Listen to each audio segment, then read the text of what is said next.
வணக்கம் ஐயா. விஜயன் இராணுவத்தில் பணியாற்றுகிறேன்னு நினைக்கிறேன். உங்களுடைய கேள்வி சரியானது தான். ஜோதிட ரீதியாக அதாவது 2026ஆம் ஆண்டு இன்று செவ்வாய்க்கிழமை மாலை 4லிருந்து அதாவது 4:34க்கு மேலே சந்திர கிரகணம் ஏற்படுகிறது.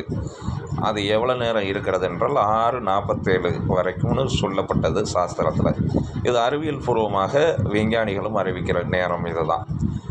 இது இரத்த நிலா என்று அதாவது பிளட் மூன் என்று கூட சொல்லுவாங்க. இதை என்னென்னா இரத்த நிலா என்று கூட அறிவிப்பாங்க.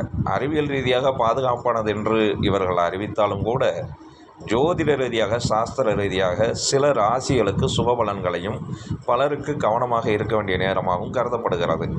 சரி, இந்த நாட்கள் இந்த நேரங்களில் கிரகணம் ஆரம்பம் என்பது 4:34 தொடங்குறது இல்லையா? முழு கிரகணம் என்பது மாலை 5:10க்கு தான் ஆரம்பிக்குது. அதை நீங்கள் நல்லா புரிஞ்சுக்கிடணும். 5:10க்கு தான் முழு கிரகணம் ஆரம்பிக்கிறது. இப்போ அந்த குழந்தை பிறந்திருந்ததுன்னா ஒரு பிரச்சனையும் கிடையாது. சரியா? 5:10க்கு மேலே தான் முழு கிரகணமே ஆரம்பிக்கிறது. அதனால் 5:10லேருந்து 5:40 கிட்டத்தட்ட அரை மணி நேரம் தான் முழு கிரகண நேரம் என்பது இருக்கிறது. அதை நீங்கள் புரிந்து கொள்ளணும். முடிவு மாலை 6:47. அதற்கு முன்பு 4:34லேருந்து 5:10 வரைக்கும் அவ்வளோ வைப்ரேட்டாலாம் அந்த கிரகணங்கள் வேலை செய்யாது. சரியா? 5:10க்கு மேலே தான் ரொம்ப உக்கிரமான வேலைகள் இருக்கும். அந்த 5:10லேருந்து 5:40 வரைக்கும் அரை மணி நேரம் மட்டும்தான் ரொம்ப வலுவான வேலைகள் இருக்கும். ஆனால் முடிகிறது 6:47. அதுக்கப்புறம் பார்த்தீங்கன்னா 1 மணி நேரம், கிட்டத்தட்ட 1 மணி நேரம் 7 நிமிடங்கள் என்பது கிரகணங்கள் இருக்கும். ஆனால் அது ரொம்ப வலுவாக வேலை செய்யாது. சரி, இந்த காலகட்டத்தில் ஒரு நன்மை அப்படின்னு எடுத்துக்கிட்டா, நன்மைகள் சுப பலன்கள் அப்படின்னு எடுத்துக்கிட்டோன்னா, ஆன்மீக வளர்ச்சி, மந்திரங்கள் உச்சரிக்கவும், அதே மாதிரி தியானம் செய்யவும், சோதிடம் கற்கவும் இது மிகச்சிறந்த நேரமாக கருதப்படுகிறது. சரியா?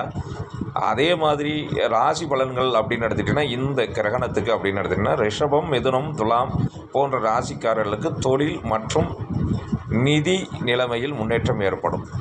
சரியா? அந்த மாதிரியான சூழல் இருக்குது. அதாவது ரிஷபம், மிதுனம், துலாம் போன்ற ராசிக்காரர்களுக்கு தொழில் மற்றும் நிதி நிலைமையில் முன்னேற்றம் ஏற்படும். அந்த மாதிரி தான் நம்ம ஜோதிட ரீதியாக நம்ம சொல்லப்படுகிற இது.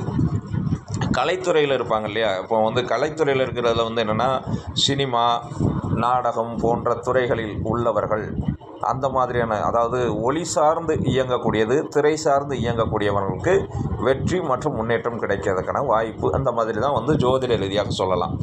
தீமைகள் கவனிக்க வேண்டிய ஒரு சில விஷயங்கள் அப்படின்னா, தீமையான விஷயங்கள்னால் உணவு கட்டுப்பாடு அவசியம். இந்த கிரகண நேரத்தில் போது உணவு சமைப்பதையும் உண்பதையும் தவிர்க்க வேண்டும். சரியா? இதுதான் ரொம்ப முக்கியமான ஒரு விஷயம்.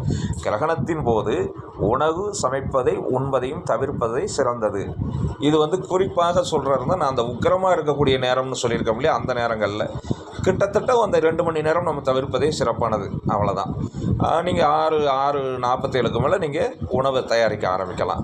பாதிப்புக்கு உள்ளாகக்கூடிய ராசிகள்னால் பரணி, பூரம், பூரணம், மகம், உத்திரம், அந்த நட்சத்திரத்துக்காரர்களில் பிறந்தாங்க இல்லையா, அவங்களுக்கெல்லாம் கிரகண சாத்தி செய்வது நல்லது அப்படின்னு தான் சாஸ்திரங்கள் சொல்லுகிறது. கிரகண சாத்தி செய்வது நல்லது என்று தான் வருகிறது.